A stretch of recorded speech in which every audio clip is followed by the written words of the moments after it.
All right, welcome. I'm Sheila Kamara Hay of Ecstatic Birth, and today I'm really excited to introduce you to a very special woman.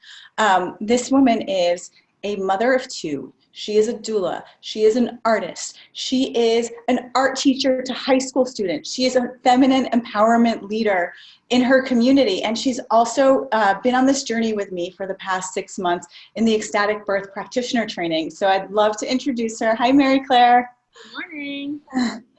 How do you do all those different things? Sometimes I wonder myself.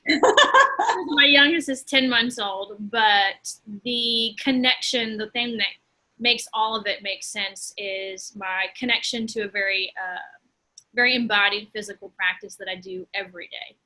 And that practice for me has been a deep connection to my breath, a deep connection to the way I take care of my body in the morning, and my very deep yoga practice. So my actual, like, my physical body is the glue, and it's like that. It tells me like when something's going wrong. It tells me when my nervous system is off. If I just short circuit all of a sudden, I'm like, oh my God, I haven't taken care of myself today. So the only way that all of it makes sense is that it's supplemental to my self-care. So all the things that I've chosen to do have really just become a supplement to self-nurturing in a way, and giving me the language to take care of myself. And I love what you're saying, because for me, I'm so passionate, as you know, about the body. I'm so passionate about our connections to our body. And I know so many women, birth workers, mothers, so many women on this planet are just so depleted because we're doing so much. So your relationship to your body, the way you describe it, is precisely that point where I'm so passionate, because in the work that I do, I'm sharing with women how to connect more deeply to their bodies, to their somatic senses. And I know that that's a layer that you've started to bring in even more so, with the work that we've done in the practitioner training. And I'm wondering if you'd be willing to share how that has been for you. Oh yeah, just like the word somatic started to make sense to me in this training. I was like, what is that word? And then when I started doing all the work that we do in ecstatic birth, I was like, oh my God, it's my feeling space. It's that space that a woman actually needs to be in constant contact with in order to process like all of our feelings, that somatic space, and all of the works that we've done, all the body practices, all of the awarenesses that we've done, and also all the different modalities that you have introduced us to. It hasn't just been like, it's everything from like tantric methods to kundalini. And, one of those things is going to resonate with you. And one of those practices and modalities is going to like really trigger something in you, like a real awareness of like what all of my sensations are telling me. Like, I know that I carry weird tension in my inner thighs that I was like never aware of until we started doing those daily awareness practices and body practices. And so I forgot what the original question was. We started talking about bodies. I'm like, yeah, that's that feeling space is really the core. Like, how does your body feel? What are the sensations in your body? And it doesn't have to be like a whole big thing, right? Like, could you talk a little bit about how you incorporate, like, what the body practices are like and how you incorporate them in your day-to-day life? So a few that I use, and I know Sheila knows because she's actually given me some of them as homework to do during my days. The ones that make sense to me the most because of my yoga background is the breathing, as far as like using your kind of like setting a timer during your day and using that timer as a moment to expand amidst all of your like daily contractions, like daily stressors, like me having like all these like thug kids screaming, and it's just a very raw, real environment. But in that moment, I'm like, y'all, I need to breathe. And y'all can either get with me and reset your trauma patterns or just leave me alone for a minute. Mm-hmm. So I'm like using that time to like breathe diaphragmatically. Or like another practice that we do is actually breathing from your vulva in and like bringing your awareness back to your feminine base. And so using that practice, and I can do that just like riding in the car. That has become like something that I just like will do sometimes if I'm like, oh my God, am I even breathing? Am I holding my breath? And so the breath work to me is the most effective. And it doesn't have to be more than like 10 seconds or 15 seconds. It's just taking you from like that male-centered mind space that doesn't really work for women all day long. And it brings you like back down into your core, because like that is where your body's telling you something. Your body is saying, hey, breathe, or your body's saying, hey, move around for a minute, resituate yourself, do something that feels a little non-linear. Like, you know, I will shake, my kids call it like a move like a snake, apparently. So it's a dirty rap song, but I like really like that. And so every once in a while I'll just like bop it out. I have like these little non-linear movements, or just like 10 seconds of breath that help come back into my system that I didn't have. It was tools that I've learned through this training. And what's incredible from, you know, what you're saying and what you're highlighting is you don't have to go on a weekend retreat. You don't have to be, you know, in meditation for hours. You're talking about like 10 seconds to a minute, really powerful practices that reconnect you to that feeling space within. I think that right there is probably everything, because I have friends who are older, and so we're not in the same mothering space. Like I have 2 young kids, one who's not even a year and the other one's a toddler. So like me going overseas and doing like Mary Magdalene retreats just isn't practical. Me leaving my family isn't practical. And there's like that kind of social media makes you feel like you're not enough. You got to go somewhere. You got to buy something to fill your cup. But all the practices, it just literally, you can do it all day long, and you don't have to leave anything. It's all about coming back home and realizing that you are exactly where you need to be. Like the life that's given to you right now is like an assignment. So breathe through it. And you're just, you know, I'm like learning to be like, oh, it's really cool to be a householder. It's really cool to be a mom. And like I can do all this stuff, and my husband's like, you and the girls are going to have like weird rituals when y'all are older. Yeah. I'm like, yeah, you probably will. I love it. And so all of this really nurtures you. That's like the first level, right? When you first start doing this kind of body awareness, body connection, it starts to nurture you. And then what happens as you get nurtured is you start to receive activations. And I know that you were sharing with me that you've been inspired on a lot of different levels lately. I was wondering if you could talk a little bit about that. Probably the most profound one is just I'm kind of like a newbie doula, and the work that I'm doing with my women has become more of like the embodiment versus just going up and showing up at a birth and squeezing their hips. I was like, I'm not going to be any good to you if that's all I'm doing. So the inspiration to just be with women. And then I was like, I don't want to just be with like one woman at a time. I was like, oh my, I need a community of women. And so needing a community of women, I know I mentioned my art too. That's part of it.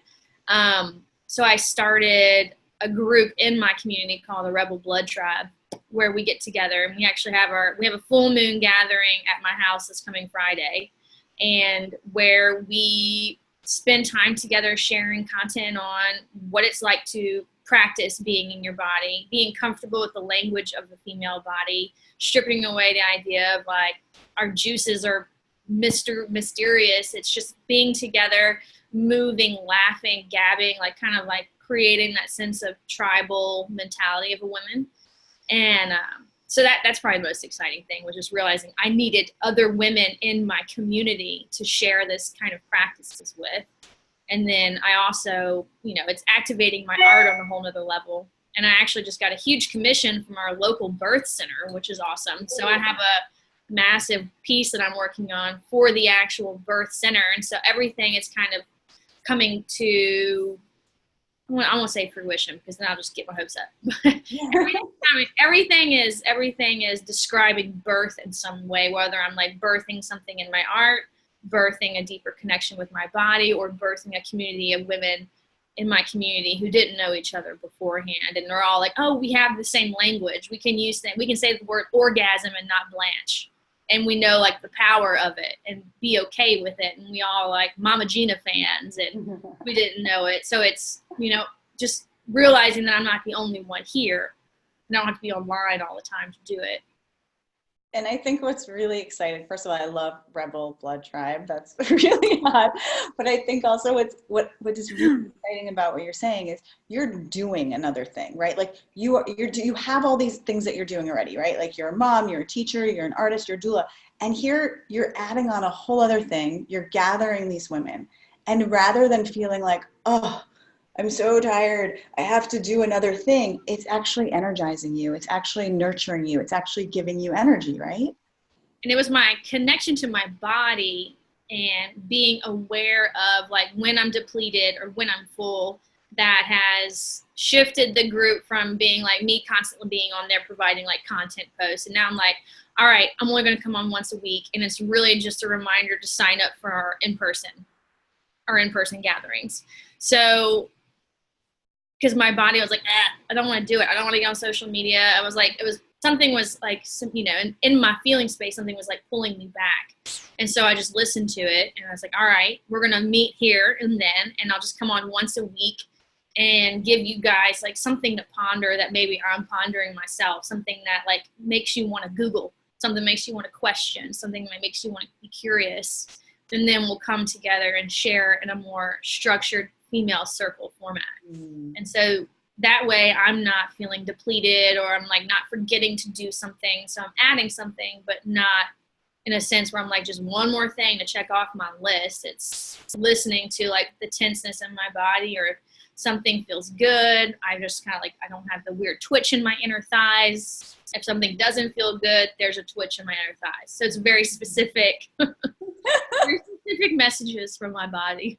This is so powerful. Thank you so much for sharing. This is exactly what I want for every woman, every person really, to be able to stay connected to your feeling space, to your body, and let that guide you. Let that help you navigate yourself along your path. And, you know, it begins with birth, because birth is such a primal full body experience that you can't think your way through. But the truth is, these lessons of birth affect us throughout our lives. Like you said, you're always birthing all the time. And so to use that connection to your body space to really support you in forging your unique path and forging the things that feel good to you, that nurture you, that give you energy, that are your passion and your purpose, it's so powerful.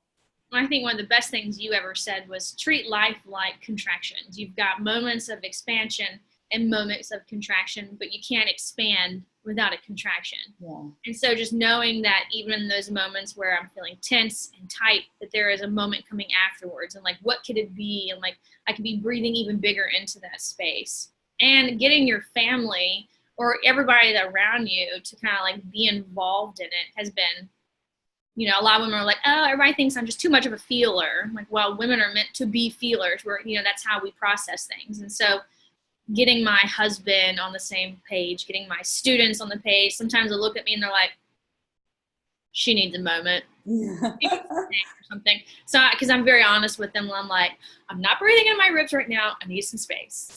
So it's like just setting the tone for yourself with everybody around you is, I think, very important too. Beautiful. Beautiful. Thank you so much for coming on and sharing this message with me. I think it's so important. I hope lots and lots of women listen and really enjoy and soak in and hear what you have to say. And it's really not about putting on 1,000 hats. It's just figuring out like what feels the best and making it all work. And if it doesn't work, then it's not for you. Yeah, it's really that simple. It's like feeling your body and moving from that space. And unfortunately, so many of us have forgotten how to feel our body. So very simple practices that you integrate into your day-to-day life can start to bring you back in communion with that sacred space. Like daily choices to do it. You can't just like do it once a week and expect it to work. It's like daily decisions that only take a minute. Yeah. That's all it takes. Yeah. I remember you were saying at your school, you were struggling at one point. So you integrated the practices with the bell schedule as a reminder, right? Mm-hmm. Brilliant. And now my co-teacher, he'll pat me. He's like, have you breathed lately, buddy? You know? And like just doing that, just integrating my body practices into my work has completely shifted my whole perspective of that job. And so now I'm like looking forward to go, and I realize I really love my students because my body is open to it. It's just had to get my mind out of the way. And the only way to get that out of the way is through the body. And how did you feel about your work before, just in contrast? Just like I was constantly in that contraction. Yeah. Like I felt like, you know, I was like being attacked when I went, which I wasn't. I just felt like it was just like, ah! Yeah. You know, working with teenagers can feel that way anyway. If you're a mother of a teenager, you know, but it was now I can see things if I'm paying attention. I can see things as like the eagle versus like the victim. Beautiful. Connect to your bodies, ladies. Connect to your bodies. Connect to your feeling space. It will nurture you. It will guide you. It will activate you into your passion and purpose. Mary Claire, thank you so much for coming on and sharing with me today. Thank you.